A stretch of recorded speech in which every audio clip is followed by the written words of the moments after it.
Il ministro di Grazia e Giustizia Andrea Orlando presenterà il piano venerdì prossimo, un programma che potrebbe cancellare definitivamente il Tribunale di Bassano dalla geografia giudiziaria, un'ipotesi che rappresenta un'eventualità per nulla marginale, del tutto in linea con il decreto Monti che cancellò tutte le sedi dei palazzi di giustizia non capoluogo di provincia. Ora i sindaci scendono in campo e lanciano l'idea di un tribunale della Pedemontana che per dimensioni e zona servita potrebbe essere l'8° del Veneto. Un'ipotesi che ha già raccolto i favori del primo cittadino di Padova Massimo Bitonci, di Vicenza Achille Variati e anche quello del primo cittadino di Treviso Giovanni Manildo. Il Tribunale della Pedemontana potrebbe risolvere molti problemi della giustizia del nostro Veneto. Noi abbiamo 7 sezioni con però un numero di imprese nettamente superiore alla media nazionale, quindi sarebbe importante riuscire a dare una risposta a questo territorio. Nei giorni scorsi i 3 primi cittadini hanno inviato una missiva congiunta al premier Matteo Renzi e ora è proprio dai palazzi del governo che la politica locale attende le risposte.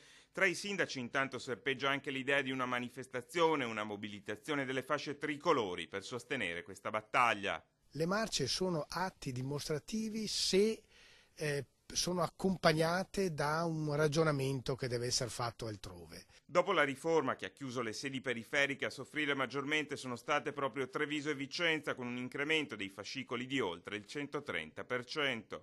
Per questa ragione anche molti altri sindaci del territorio sostengono la nascita di un tribunale pedemontano, un'iniziativa, sottolineano, che deve essere sostenuta non solo a parole ma anche con l'impegno in prima persona. Molto probabilmente alzando un po' i toni e rivendicando gli investimenti già fatti, un atto di sensibilizzazione anche forte potrebbe portare il governo a un ripensamento. Una misura quanto mai necessaria, sostengono i sindaci. Secondo quanto stabilito dalla riforma, ogni tribunale dovrebbe servire un bacino di 364.000 cittadini. Treviso e Vicenza ne servono 800.000 ciascuno e Padova ne serve 700.000.